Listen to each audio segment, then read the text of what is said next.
फिलहाल राजीव, आपसे अपडेट्स ये जानना चाहेंगे कि आज मेडिकल के बाद आरटीपीसीआर रिपोर्ट आने के बाद भले ही आज सांता क्रूज जेल में रहे नवनीत राणा और उनके पति रवि राणा दोनों, लेकिन कल के बाद क्या कोई विकल्प है उनके पास? क्योंकि उनके वकील ने तो ये दावा ठोका है कि ये मामला ही जो है वो फर्जी है और ऐसे में कोई केस नहीं बनता, तो आगे का उनका क्या स्टेप रहेगा?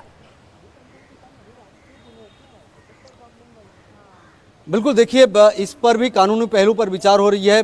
रिजवान मर्चेंट से भी हमारी बात हुई थी। फिलहाल कानूनी पहलू पर इस लाइन पर विचार हो रही है कि दरअसल अभी लोअर कोर्ट का यह आदेश है कि 26 अप्रैल तक जो है 26 अप्रैल को उनकी जमानत पर सुनवाई होगी, लेकिन इस बीच में क्या वो सेशन कोर्ट में मूव कर सकते, क्योंकि उन्होंने तत्काल बेल की मांग की थी, लेकिन चूंकि जो परमानेंट बेंच होती है वो नहीं बैठी थी, हॉलीडे बेंच बैठी हुई थी, हॉलीडे कोर्ट था। ऐसे में कोर्ट ने इस पूरे मामले को जो है 26 अप्रैल तक टाल दिया।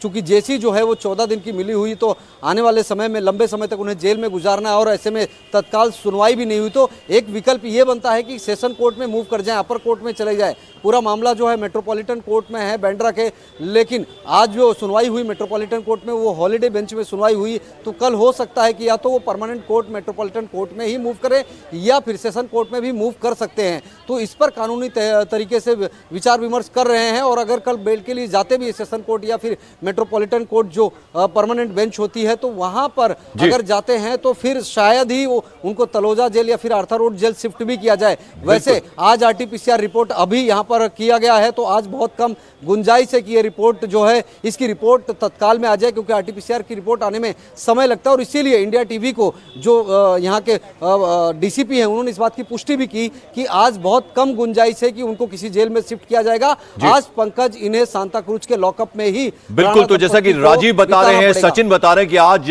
ये बिल्कुल मुमकिन लग रहा है कि अब जो है सांता क्रूज लॉकअप में ही आज की रात गुजारनी होगी रवि राणा और नवनीत राणा को। सचिन, जरा आप बताइए, कल से हम देख रहे हैं देवेंद्र फडणवीस काफी हमलावर थे, बीजेपी पूरी तरह से सपोर्ट में थी दोनों के, रवि राणा और नवनीत राणा के। कई नेता जो है मिलने भी गए थे नवनीत राणा से।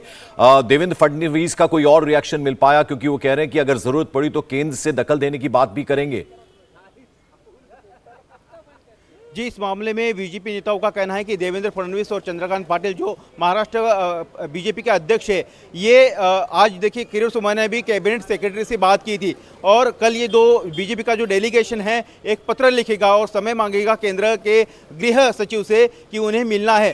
क्योंकि मुंबई में बीजेपी का यह आरोप है कि ये कोई एक वाकया नहीं है, नवनीत राणा की केस हो या फिर किरीट सोमैया के ऊपर हमला हो, इसके पहले मोहित कंबोज के ऊपर हमला हुआ, उसके पहले जब पोलखोल यात्रा बीजेपी ने शुरू की तो दहीसर में उनका मन जो है वहां पर आक्रमण हुआ, चेंबूर में उनके रथ पर जो है आक्रमण हुआ, हमला हुआ। तो ये लगातार एक प्लान तरीके से पुलिस की मदद से हमले किए जा रहे हैं और जो विपक्ष है उसकी आवाज़ दबाने की कोशिश की जा रही है। जो भी सरकार के खिलाफ भ्रष्टाचार की बात कर रहा है, चाहे फिर वो बीजेपी के नेता हो या विपक्ष में अन्य छोटी पार्टियां हो, नवनीत राणा या उनकी पार्टी, तो उन लोगों की आवाज दबाई जा रही। तो इसके खिलाफ अब बीजेपी जो है केंद्र सरकार की भी गुहार लगाएगी। सचिन, विपक्ष आरोप जरूर लगा रहा है कि शिवसेना पर या फिर महाराष्ट्र सरकार पर अगर सवाल उठाए जाते हैं तो उस आवाज को ही दबा देने की पूरी कोशिश की जाती है। इस मामले में भी कहीं ना कहीं कुछ ऐसा नजर आ रहा है कि अगर हनुमान चालीसा पढ़ने की धमकी दी गई तो राजद्रोह का केस दर्ज करवा लिया गया। बहरहाल बीजेपी अपना पक्ष साफ कर चुकी है, राणा दंपत्ति के साथ खड़ी नजर आ रही है या फिर उनके कुछ नेता खुलकर बोल रहे हैं।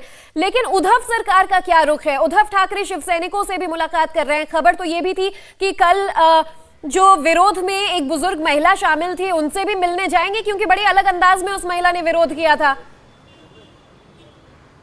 जी देखिए, मुंबई में जो महिला जो है 2 दिन से आंदोलन कर रही है, उसका नाम है 80 वर्षीय चंद्रभागा शिंदे नाम है उनका और परेल में वो रहती है।